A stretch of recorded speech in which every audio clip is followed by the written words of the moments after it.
चलिए, मृत्यु का असली रूप मैं एक भजन में बताता हूं आपको। मृत्यु का असली रूप क्या है? जिसकी वजह से हमारे आंसू आते हैं, रोते बिलखते हैं ना, उसका असली रूप क्या है वो मैं आपको सही समझाना चाहूंगा। भागवत का रूप है। राजा परीक्षित को भगवान सुखदेव जी ने इस भजन के माध्यम से शायद बताया होगा, मालूम नहीं, उन्होंने कुछ बताया होगा, पर उसी को पढ़ के मैंने तो ये गीत बनाया है।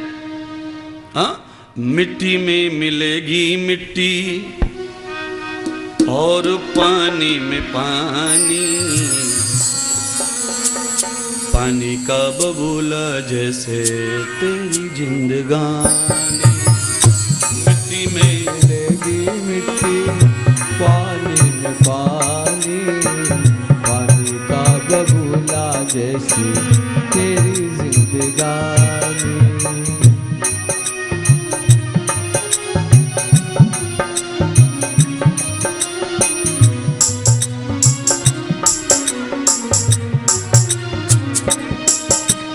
मरने का असली ज्ञान है ये, मरने का असली रूप है ये। जहां से हमें मिला वहीं वापस चला जाता है, बस।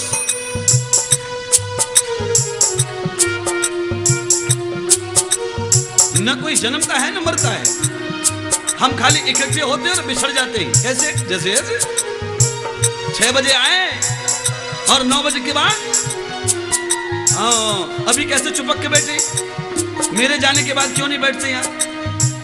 मिट्टी में मिलेगी मिट्टी, पानी में पानी, पानी का बबूला जैसे तेरी जिंदगानी।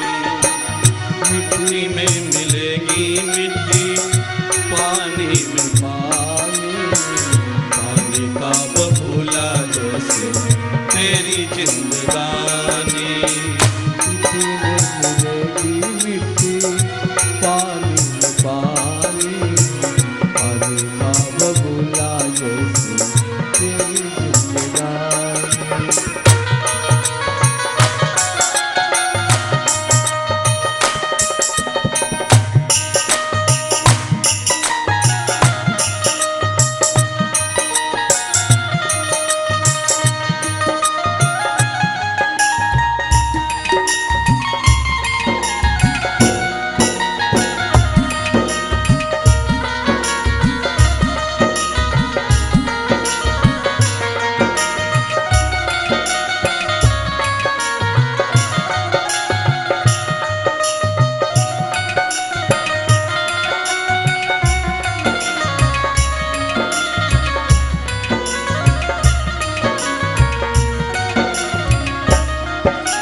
इसको मरण कहते हैं।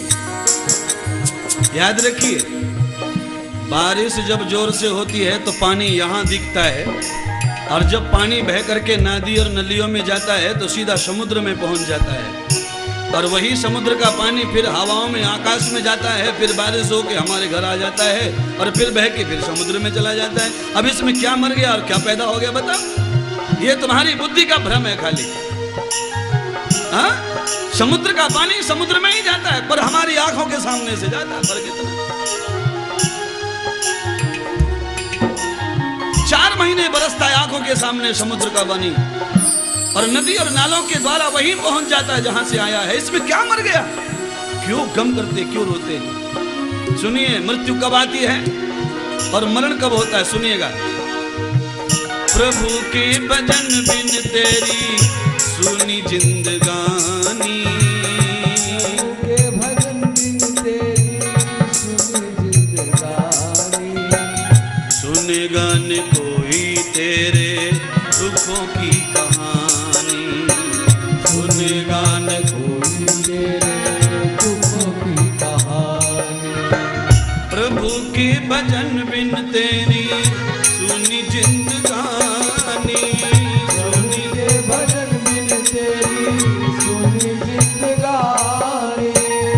सुनेगा न कोई तेरे दुखों की कहानी, सुनेगा कोई तेरे दुखों की कहानी। याद रखिए, जब तक आपको श्वासें चल रही हैं तब तक बोतल चढ़ेगी, सलाइन लगेगी, इंजेक्शन लगेंगे, बेटा बेटी बाम लगाएंगे, तेल लगाएंगे। पर मरने के बाद में जब दूसरा जन्म कुत्ते का मिलेगा तो बेटा भी कुछ नहीं कर सकता और बेटी भी। हाँ, और दूसरा जन्म बड़ा खतरनाक रहता है। सुनेगा न कोई तेरे दुखों की कहानी, सुनेगा न कोई तेरे दुखों की कहानी। प्रभु के भजन बिन तेरी सुनी जिंदगानी, प्रभु के भजन बिन तेरी सुनी जिंदगानी। मनी मिलेगी मिट्टी, मिट्टी में पानी में पानी, पानी का बबूला जैसे तेरी जिंदगानी। मिट्टी में मिलेगी मिट्टी, पानी में पानी, पानी का बबूला जैसे तेरी जिंदगानी। पानी का बबूला जैसे तेरी जिंदगानी। ओ पानी का बबूला जैसे तेरी जिंदगानी। पानी का बबूला जैसे तेरी जिंदगानी।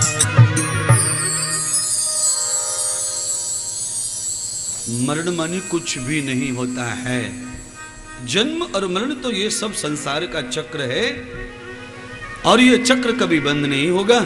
ऐसा राजा परीक्षित को भगवान श्री सुखदेव सुनाते ही तो राजा परीक्षित को मृत्यु का भय तो निकल गया दिमाग में से, मरने का डर तो निकल गया। पर राजा को कहा कि केवल मरने के डर से बचना ही जीवन नहीं है, मरने के डर से भी बचो और जीवन का भी कदर करो, जीवन का भी स्वभाव जियो। जिसके लिए प्रभु ने तुम्हें जन्म दिया है वो कर्म अगर तुम्हारे जीवन से नहीं हुए तो फिर जी कर भी कोई फायदा। 100 साल की मृत्यु न हो, 200 साल भी मरण न आए, पर जीवन को एक सत्कर्म न करे तो फिर 100 साल जी के फायदा क्या है। एक दिन भी नहीं जीना चाहिए। याद रखो, दुकान में सामान बहुत भरा हुआ है पर कोई ग्राहक आता ही नहीं तो दुकान पर कितने दिन बैठोगे, कितने दिन बैठोगे, कितने दिन बैठोगे।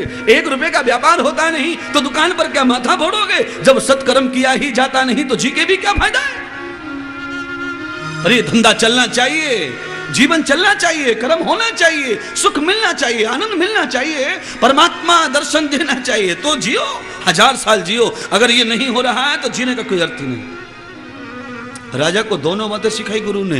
एक तो ये सिखाया कि मरने से कभी मत डरो क्योंकि मरण कुछ होता ही नहीं है। आना और जाना ये तो रीति है संसार की। बेटी बड़ी होती है, ससुराल जाती है, पर 6 महीने बाद फिर भी तो आती है, कभी 2 साल बाद आती है, पर बेटी आती और जाती रहती है। ऐसी बेटी के घर में बेटी होती है, वो भी तो जाती है और फिर वो आती है, उसके घर में होती है, वो भी तो जाती है और आती है। इसमें काहे का गम और काहे की खुशी। पर संसार का रीति, संसार का रिवाज ऐसा है, अज्ञान से भरा हुआ, प्रपंच माया से भरा हुआ संसार का व्यवहार होता है। बड़ा रोना पड़ता है।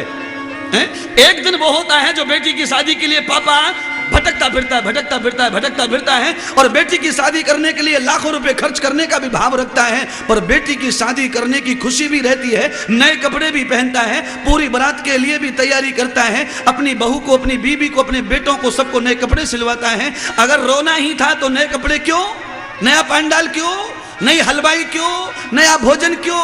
संसार का दिखावा है, संसार का प्रपंच है, अज्ञान का कारण है। और आखिर को जब बेटी गाड़ी में बैठकर पति के साथ होती है तो 2 आंसू भी टपकाता है। अरे जब रोना ही है बेटी की विदाई पर तो शादी करने का सोचा ही क्यों भेज रहा है दूर। जब बेटी को विदा करने में रोना है तब दूर क्यों भेज रहे हो उसको, विदा क्यों कर रहे, शादी क्यों कर रहे हो उसकी। पर संसार का नियम है, अज्ञान भरा, माया भरा, प्रपंच भरा। संसार में कोई भी काम ज्ञान से हो नहीं सकता, संसार का कोई भी काम बिना माया के नहीं हो सकता, संसार का काम कोई बिना पाखंड के नहीं हो सकता, संसार का कोई भी काम बिना छल कपट भेद भाव के नहीं हो सकता। कितना बढ़िया आइडिया है।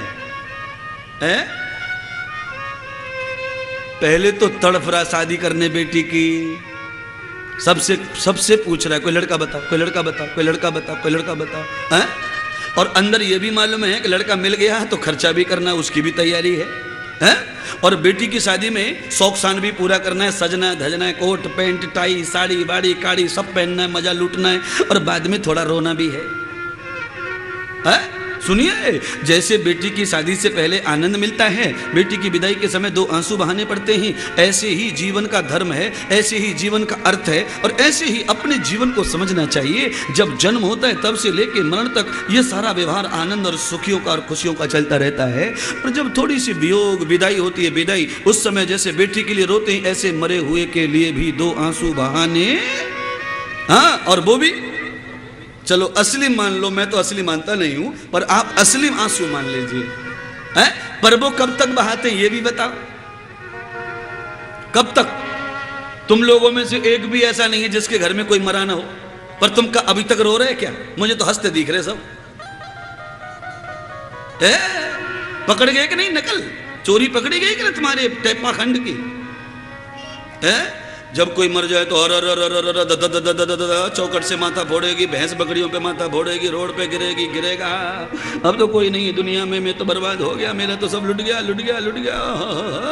क्या लुट गया तुझा? तो लकवा हो गया, पैरालाइज हो गया। अरे बाबा मर गया तो मर जाने दे, तू तो जिंदा है। लुटा पुटा कुछ नहीं है, वो खाली 4 दिन लोगों को बताने के लिए होता है ऐसा।